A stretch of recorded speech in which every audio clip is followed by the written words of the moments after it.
এরপরে প্রশ্ন হলো, সন্তান দিনদার হওয়ার আমল আছে কিনা? অবশ্যই আমল আছে। কোরআনে কারিমে কয়েকটি দোয়া আল্লাহ তাআলা শিক্ষা দিয়েছেন।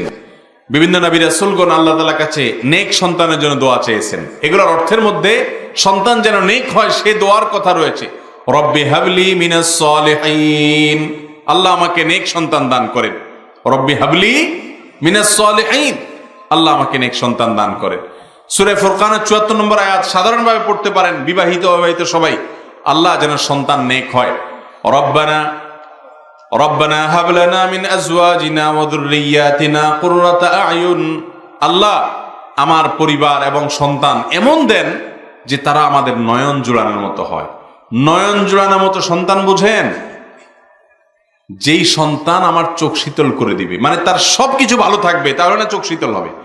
একজন সন্তান দেখতে শুনতে মাশাআল্লাহ খুব সুন্দর, কিন্তু শরীরে ভয়ঙ্কর রোগ আছে, ক্যান্সার আছে, আপনার চোখ শীতল হবে বাচ্চা দেখলে? এই ছেলের দিকে তাকাইলে আপনার কলিজারা হা হা করে উঠবে যে দেখতে শুনতে এত সুন্দর, ভিতরে এত রোগ। ঠিক না বে? ঠিক। দেখতে শুনতে ভালো, রোগ বালাইও নাই, কিন্তু মেধা নাই, মাথা কাজ করে না, তাও আপনার ভালো লাগবে। এই জন্য আল্লাহ তাআলা এমন একটা শব্দ দিয়েছেন দোয়ার জন্য যে এখানে সবকিছু আছে। আল্লাহ এমন সন্তান দেন, এমন পরিবার দেন, এমন স্বামী, এমন স্ত্রী দেন যাকে দেখলে আমার চোখ জুড়িয়ে যাবে। তার মানে সব দিক ভালো থাকলে তখন কি হয়? নয়ন জোড়া। তো এই দোয়াটা করবেন। ওয়াজআলনা লিল মুত্তাকিনা ইমামা, এবং আমাদের গোটা পরিবারকে আপনি মুত্তাকিদের ইমাম বানায় দেন। ভাইরা, আমি একটা কথা বলি, এই যুগে একজন গরিব অভাবী মানুষ মিলিয়ন মিলিয়ন বিলিয়ন বিলিয়ন টাকার মালিক হওয়া, কোটি কোটি টাকার মালিক হওয়া যত কঠিন,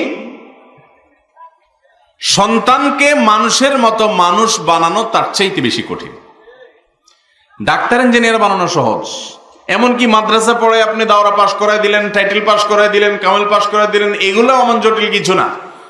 আমি বলেছি মানুষের মতো মানুষ, যে মনুষ্যত্ব ধারণ করবে, লালন করবে, এরকম সন্তান বানানো আজকাল সহজ না।